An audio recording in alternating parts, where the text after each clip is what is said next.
Yeah, stay prepared for the up and downs. Life is like a seesaw. Some say it's a bitch, man. What's going on, guys? Just another critic here, continuing our Week 5 predictions. Second matchup I'm going to be covering this week is Virginia taking on Notre Dame. Now, as we already know, Virginia coming off a sloppy win against Old Dominion. It seems like the Virginia teams in general have struggled with Old Dominion. I don't know why. But we saw Virginia Tech earlier this season nearly lose to them. And then, like I said, UVA struggled with them, played a very sloppy game, was down, I believe it was by close to 10 points at one point. Eventually pulled it back and got the win. But this Virginia team had a lot of hype coming into the season, a lot of expectations. They're expected to challenge Clemson in the ACC Championship this year, and we'll see if they can pull it off. Notre Dame, on the other hand, coming off a loss against a Georgia team that I want to say is very good, but it's just one of those things that it's pretty much the first time we're seeing both teams see legitimate competition. So we're not sure whether or not one team was good or one team was just not as good, or was UGA overhyped and Notre Dame underrated. It's just we still have more questions than answers at this point, because I do think Georgia played a very conservative game, and I talked about that in my Week 4 takeaways. So if you want to kind of hear about my feelings towards that game, you can go ahead and check that out. But yeah, coming into this matchup, I'm just going to run through statistics very quickly. For Virginia, offense is averaging 35 points a game. Defense is allowing roughly 18 points a game. Passing yards, they're averaging close to 240 yards through the air, 133 yards on the ground, allowing just 188 yards through the air, which is actually very good for college ball, and allowing just 75 yards per game on the ground. Looking at Notre Dame statistics, offense is averaging 39 points per game, defense allowing 18. And so if you're keeping up, it's pretty close. It's looking pretty close statistically. Passing yards, right now Notre Dame is averaging 300 through the air and 144 on the ground. Passing yards allowed per game for Notre Dame, 157 through the air allowed, and then 204 allowed through the air. On the ground.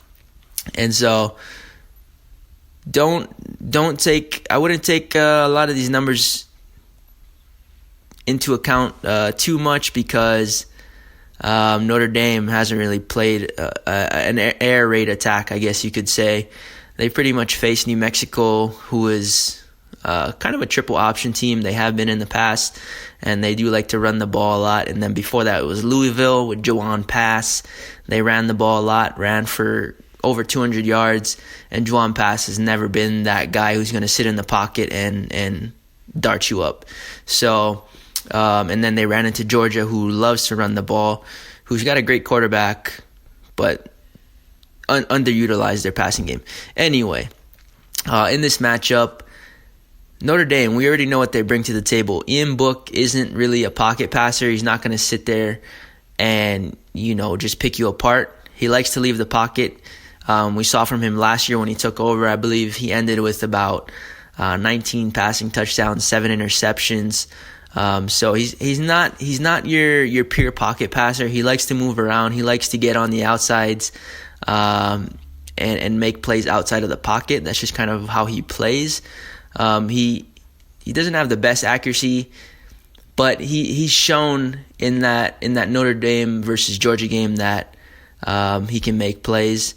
And even the smallest plays sometimes have made the biggest impact. And especially in a game like that versus Georgia, every single yard matters. And so he played a pretty good game. I'm still not completely sold on the guy that this is going to be the dude that's going to essentially carry them. Not at all. At Notre Dame, we know what they bring to the table when it comes to offensive linemen. They're pretty much right up there with Wisconsin or Georgia or the O-line U's, if you want to call them. at producing some of the best O-line in the country. Their running back stable right now isn't looking amazing because they lost a few guys to injury, but they do have some decent guys at wide receiver. We saw in the Georgia game, Notre Dame was heavily utilizing that tight end underneath. And I forget the name of their wide receiver, but he's number 83. That seems to be Ian Book's favorite target at this point. He looks like a very good player, he's probably about maybe 200-something pounds, 6'4". He's one of those guys that's going to go up and win jump balls for you. And then defensively, we saw them against Georgia. They pretty much sold out on the run. I think there is some mismatches in the secondary to be taken advantage of. To be honest, I haven't really, noticed a lot of phenomenal wide receiver play from Virginia. I know they've got great guys on defense, specifically in the secondary.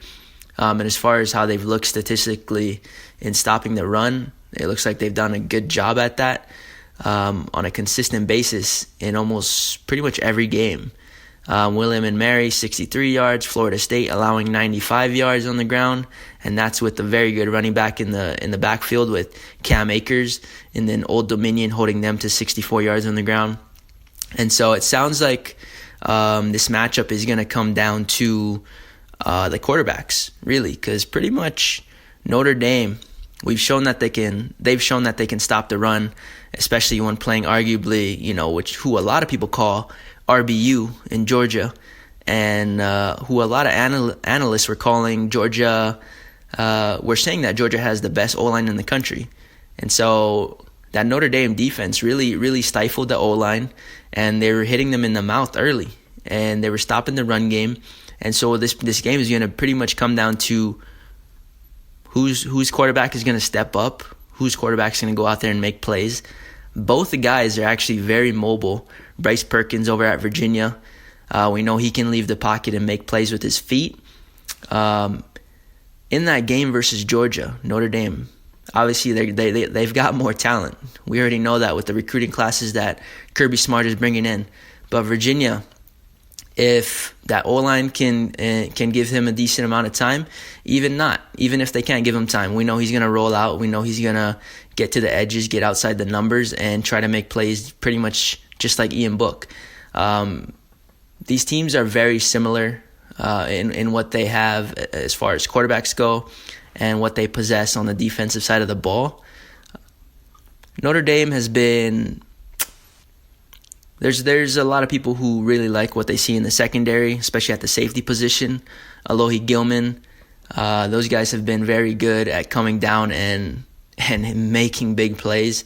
We haven't really seen them tested that much in the secondary this season, but we saw that they can struggle with that, facing specific pass attacks and whatnot. They got shredded. They got diced up versus Clemson in that CFP game. And so this is going to be an interesting matchup. Don't want to sit on it too long, but right now I think this is going to be a matchup of quarterbacks. I do think Virginia has a slight advantage at the corner position. If we're going to give Notre Dame an advantage on defense, it's probably at the safeties, with the safeties and on the defensive front. But Virginia's been very good on the defensive front as well. So I think this game will actually play out a lot closer than many people think. Even though Notre Dame coming off a close loss versus Georgia, many people are probably thinking that Virginia is going to get blown out of the water. That's just not what I see happening. It's just one of those things that styles make fights, and I think Virginia is actually a better matchup than Georgia was as far as what they brought to the table and the game plan that they decided to take moving forward.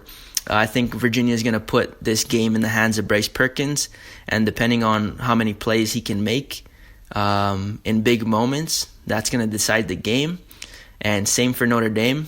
I think Virginia will do a good job of not necessarily shutting down that Notre Dame run game, because that O-line is just a beast, but stifling it, slowing it down in times that they need it to be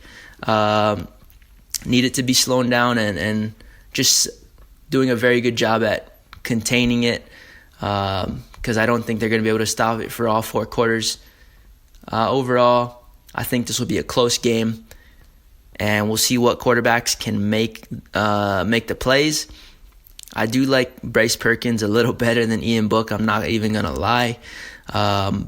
So we'll see what happens. This honestly could be an upset. Don't be surprised if it is. But right now I've got Notre Dame winning in a close one. My final score, Notre Dame 27, Virginia 23. Once again, my final score for this predictions, this matchup with UVA taking on Notre Dame 27, UVA 23. With that being said, I'm going to continue doing my previews for Week 5. I'll catch you in the next one. Peace. Yeah, stay prepared for the up and downs. Life is like a seesaw. Some say it's a bitch, man. I couldn't